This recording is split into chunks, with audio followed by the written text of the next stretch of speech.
Please help me welcome the host of this show, Whitney Reynolds! It is our season 9 premiere. We are so honored to be your safe space for stories. And as we kick it off, we thought, what a better place to do it than with a studio audience? Because today we are talking Dreams Unleashed. Here we believe your story matters. I knew that I had something in me that, was unique. I kept that resilience through and through. I was that story, the one that needed a safe space. Disability is not a bad word. A lot of people have a lot of fear wrapped up in disability. Trying to recover really, really well mentally gets you a little better perspective when you step back out there. I've made a number of movies, and I can help other people to also bring their stories to life. You are watching the Whitney Reynolds Show. Be careful.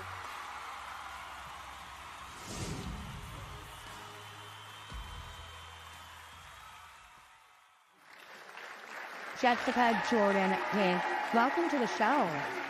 You are an amazing person on all fronts because what I love about you is you are taking your disability and living it out loud. And that's really what unleashed the power of your dream. Yes, 100%. But it wasn't always that way, like I grew up with my disability. I was born with it. So I've never known anything different. And growing up, there was so much bullying and stigma. And in that, I really lost sight of who I was. I really became, I would say, quite upset. Right. Well, for our viewers at home, what is your condition? I have Child syndrome, which is a very rare condition that affects about 60 people worldwide with skin and limb deficiencies. So obviously I have a shortened hand on my left side, and I have this lovely sparkly prosthetic on. I love that it's sparkly, by the way. Isn't that great? You had to adapt yourself to make people feel comfortable, which you would think, hey, we should all be doing our part. Go into that a little bit more. For sure. Growing up, I just sort of felt like I had to make myself less disabled to have a chance of fitting in because nothing was accessible to me and nothing was inclusive of me. People didn't want to include me because it would take more effort for them because nothing was physically accessible. There was always a roundabout way of getting to an entrance because the ramped entrance was around the back. And just simple little things like that you don't really think is a big deal really adds up over time and really makes you feel othered. When did you have this shift in your life? Because we know each other from social. We know each other from social circles. You have a great following. You've created a platform that's very inclusive. But when did you step into your power saying, I am going to turn this into more? That did not happen until I was 22 years old. I was in my final year of college and I had a complete mental breakdown. And when you say mental breakdown, like a real mental breakdown? Like truly, it was dark times, not good. I had family, I had friends that were like, you need to get help. Like, This is not a good space for you. We care about you. We see that you're struggling. Go get help. And so I went to therapy that was provided by my university. And for the first time, I had somebody say to me, it's okay that you take up space. That sentence has gotten me through almost every hardship that I've faced since then. That is incredible. How did you unpack that?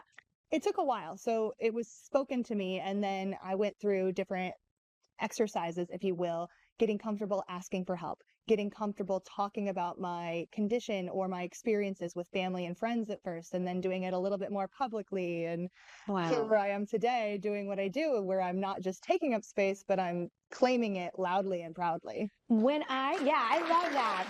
That is incredible. When I was prepping for our interview, I asked you, I said, you want me to say disabled? And you said, Whitney, that is what I stand on. Educate our viewers and our audience about that. 100%. Disability is not a bad word. A lot of people have a lot of fear wrapped up in disability because that's what systemic ableism will tell you. It tells you that we have all of these things, that disability should be othered because there's no accessibility, because it's usually associated with a traumatic story. But the reality is, disability is the one minority group that you can enter into anytime without warning.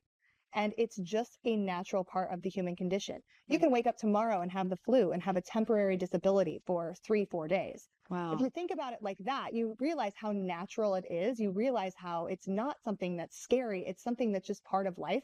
And if we give space for that, we can really start to embrace it. I love that. Yeah. When you mentioned the word bullying and you said it hasn't always been easy. And so you created this contract that basically is a non-negotiable. You get up and do it. Walk us through a few of those steps. 100%. So I call it my rejection rescue kit. The rejection rescue kit, folks. I love that. You write down some media that is guaranteed to boost your mood. Definitely the Whitney Reynolds Show. Yes. Yeah. You have your past slays and your no ways. So things that you've done in the past. Give us an example of one of those, like Texting your ex. ooh, texting the ex. Mine would be being an investigative journalist on Instagram. Yes, I would be going back. Yeah, I love that.